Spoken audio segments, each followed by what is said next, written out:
Hello mga kamare, ayan po, pupunta na po kami ng school, ng bunso ko. Sasakay daw po siya ng kickboard. Kasi sabi ng nakaklase niya, if you wanna go to school, if you have a kickboard, okay, you can ride. So, naisip na naman na magsakay ng kickboard papuntang school. Ayan, palabas na po kami ng bahay. Ayan, makikita niyo, nakabunggo na. O, see? Ayan. O, marunong naman siya marunong naman siya mag-kickboard. Kasi yung isa naman kasi, ayan, di mapigilan, pinibilisan. So, nag-iingat naman po siya. Ayan, merong preno sa likod. So, alam niya naman mag-preno. Ayan. Siniwan ko kung anong hinintay. Ayan, paekis-ekis. Ayan, lagi kong sinasaway. Kapag sakay ng kickboard, kailangan mag-ingat kasi baka matumba. Ayan. So, ngayon, magpunta na po kami ng school niya. Kasi malapit lang yung school niya sa bahay. Bukong distance lang naman. Sabi ko nga sa kanya, maglakad na lang para exercise pa. Kaso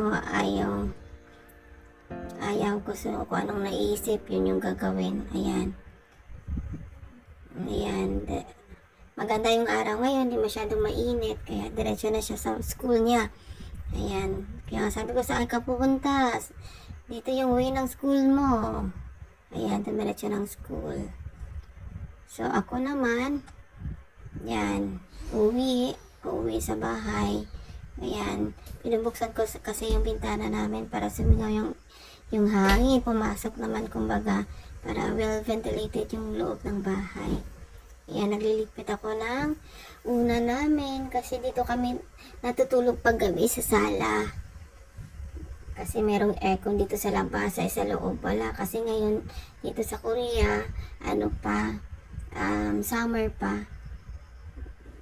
Pero okay naman ngayon yung panahon, hindi na masyadong mainit, na sobrang init. Kagaya ng Pinas. Yan, nagliligpit po ako.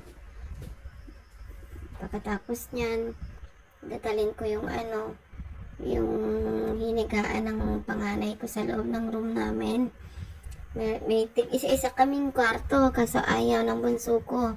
Ayaw ng panganay ko pala na magiga sa kanyang room. Kaya yan, pag umaga, ligpit, ibalik sa loob ng kwarto. Same din pag gabi, kukunin. Tapos pag umaga, balik na naman, ligpit.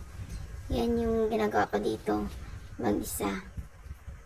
Ayan, dyan kasi yung kwarto. Supposedly, dyan ako matutulog. Kaso, sabay-sabay na kami natutulog pag gabi. Pagtapos nyan, ayan, kukuha ako ng kakainin ko. Supposedly, sabi ko hindi na ako kain, pero sige, kakain ako. Ayan.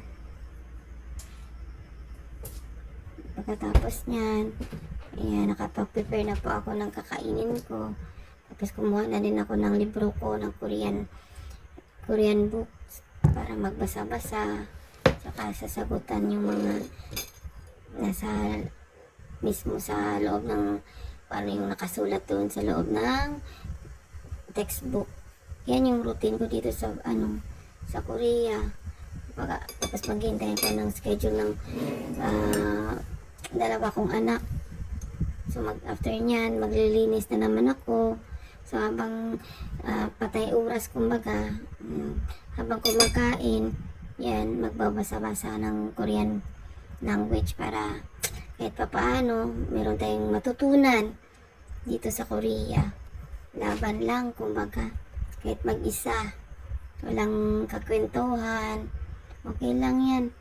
Ganyan talaga ang buhay. Kaya, kailangan nating harapin kung ano man yung binibigay sa atin.